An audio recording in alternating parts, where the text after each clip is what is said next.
नमस्कार दोस्तों, ocean network में आपका स्वागत है।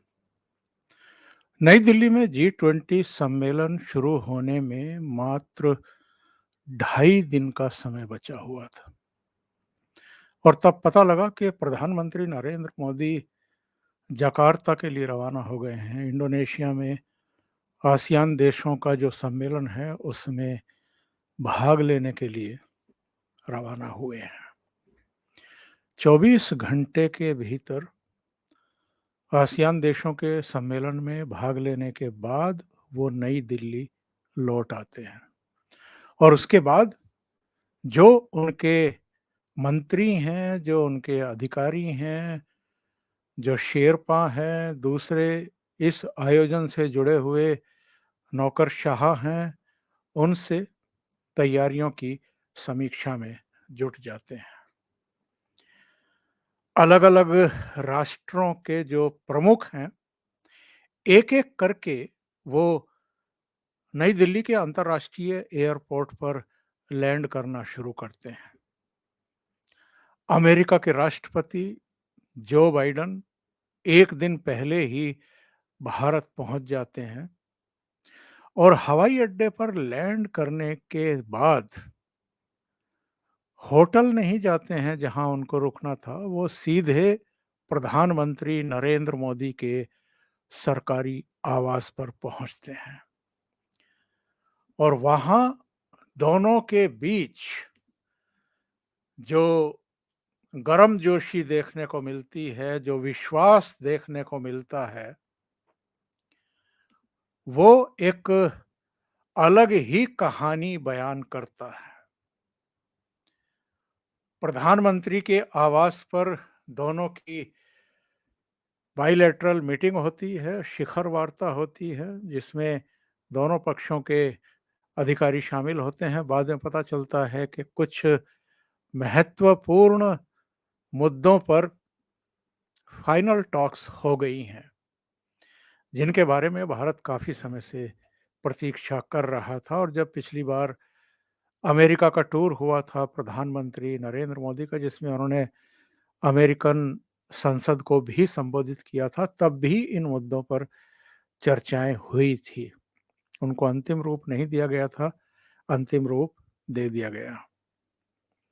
इसके बाद एक-एक करके अलग-अलग देशों के 30 से अधिक राष्ट्र प्रमुख, प्रधानमंत्री, राष्ट्रपति भारत में लैंड करते हैं, दिल्ली में लैंड करते हैं और फिर 9 सितंबर का वो समय आता है जब समिट का पहला दिन और शुरुआत।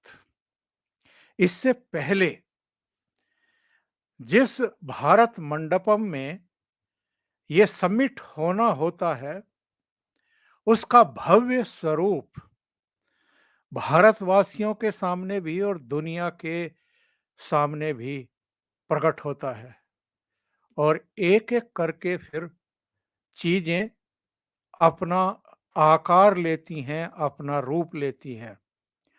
नटराज की सबसे ऊंची प्रतिमा भारत मंडपम के बाहर शो की जाती है, लगा दी जाती है और रात्रि के समय जो इसके रंग बदलते हुए दिखाई देते हैं, वो एक अपनी ही छटा बिखेरते हैं।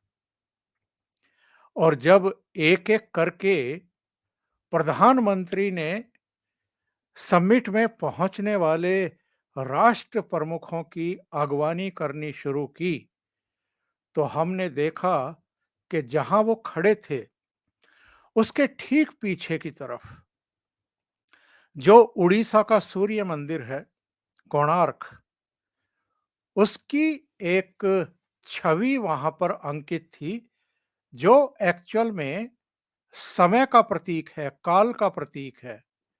और अमेरिका के राष्ट्रपति जो बाइडेन, ब्रिटेन के प्रधानमंत्री ऋषि सुनक ऐसे राष्ट्र प्रमुख थे जिनके बारे में, जिनको इस काल चक्र के बारे में, समय चक्र के बारे में, कोणार्क के बारे में प्रधानमंत्री रुक करके, उनको रोक करके बताते हुए भी दिखाई देते हैं।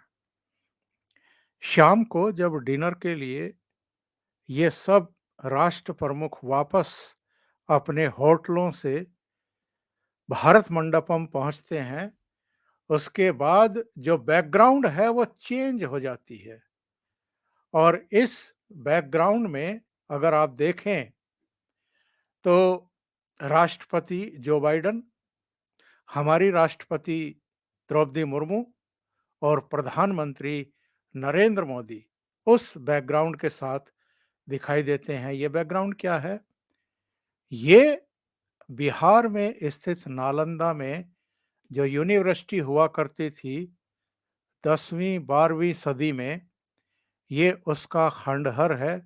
ये जापान के प्रधानमंत्री और उनकी पत्नी, और इसके बारे में भी प्रधानमंत्री नरेंद्र मोदी राष्ट्रपति जो बाइडेन से लेकर के ऋषि सुनक तक को बताते हैं कि एक्चुअल में हमारा इतिहास क्या है, हमारा जो गौरवशाली इतिहास है वो ये है। अब सवाल ये खड़ा होता है कि इससे पहले किसी ने इस तरह से, चाहे कोणार्क हो, चाहे आपका नालंदा विश्वविद्यालय हो, उसको दुनिया के सामने लाने के बारे में क्यों नहीं सोचा? और ये जो भारत की हजारों वर्ष पुरानी कल्चर है, संस्कृति है, धरोहर है, जिससे हमारी पहचान है, इसको सामने लाने में क्यों हिचकती रही सत्तारूढ़ पार्टियां? वैसे तो कहा जा सकता है कि जी इस आकार का, इस स्तर का आयोजन भारत में पहली बार हो रहा है। बात सही है, G20 समिट तो पहली बार ही हो रहा है, इसमें तो कोई दो राय नहीं है। लेकिन इससे पहले भी अंतर्राष्ट्रीय आयोजन तो हुए हैं, कॉमनवेल्थ गेम्स भी हुए हैं, एशियाड भी हुआ है, और 80 के दशक में गुटनिरपेक्ष देशों का सम्मेलन भी हुआ है। बीच में भी कुछ अंतर्राष्ट्रीय इस तरह के सेमिनार और दूसरे आयोजन तो हुए हैं। तब ये चीजें किसी के दिमाग में क्यों नहीं आई? दूसरी बात, जिस तरीके से प्रधानमंत्री नरेंद्र मोदी अपने जड़ों की तरफ लौटते हुए दिखाई दे रहे हैं, जब नई पार्लियामेंट का लोकार्पण हुआ तो स्पीकर की चेयर के पास राजदंड की स्थापना, पूरे जो भारतीय जो सनातन परंपराएं हैं उनके अनुसार पूजन और दूसरे तमाम जो कार्यक्रम हैं वो लोकार्पण के समय। इसके अलावा केदारपुरी का जो कायाकल्प हुआ है, काशी नगरी में जो कॉरिडोर बना है, भव्य कॉरिडोर बना है, अ, उज्जैन में महाकाल नगरी में जो कॉरिडोर बना है, भगवान राम का जो मंदिर बन रहा है जिसके कपाट जनवरी में खुल जाएंगे, इनके बारे में पहले किसी ने चिंता क्यों नहीं की? और जो इस समय हम देख रहे हैं, राष्ट्रपति अगर निमंत्रण पत्र भेजती हैं 9 सितंबर के रात्रि भोज का, तो उस कार्ड पर प्रेसिडेंट ऑफ भारत लिखा होता है। प्रधानमंत्री भी आसियान देशों के समिट में जाते हैं तो जो ब्यौरा भेजा जाता है तो प्राइम मिनिस्टर ऑफ भारत लिखा हुआ होता है। और अगर उनके विमान की बात करें तो विमान पर भी अगर आप देखें तो भारत ही लिखा हुआ है, जिसको अब लोगों ने ध्यान से देखना शुरू किया है। जब ये विशेष विमान खरीदा गया था और उनके लिए बेड़े में शामिल किया गया था, उसी समय से इस पर भारत लिखा हुआ है। तो ये जो बदले हुए हम इस समय नज़ारे देख रहे हैं, और जो भारतीयता को एक तरीके से अ, सामने लाया जा रहा है, उस पर गर्व की अनुभूति की जा रही है ये चीजें शो करती हैं कि नरेंद्र मोदी का इस समय एक्चुअल में फोकस किन चीजों पर है। और जो भारत मंडपम बना है, इसकी जो दिव्यता और भव्यता और तमाम तरह की जो सुविधाएं वहां पर देश को, दुनिया के मीडिया को और आने वाले अतिथियों को देखने को मिल रही हैं, और जिस तरह का गलियारा अतिथियों के लिए बनाया गया, वहां के फ्लैग अलग अलग देशों के, इसमें तो प्रधानमंत्री नरेंद्र मोदी दिखाई दे रहे हैं। लेकिन ये वो स्थान जहां पर बैठक हुई, और ये एक विहंगम दृश्य जैसा आमतौर पर यूएन में देखने को मिलता है, या जो विकसित राष्ट्र हैं उनमें जब कोई बैठकें होती हैं तब इस तरह के नज़ारे देखने को मिलते हैं, वैसा नज़ारा भारत मंडपम में देखने को मिला। अब आते हैं इस बात पर कि ये जो आयोजन है और जो भारत की इस समय उपलब्धियां हैं, ये लोकसभा चुनाव से ठीक 6 महीने पहले हम देख रहे हैं।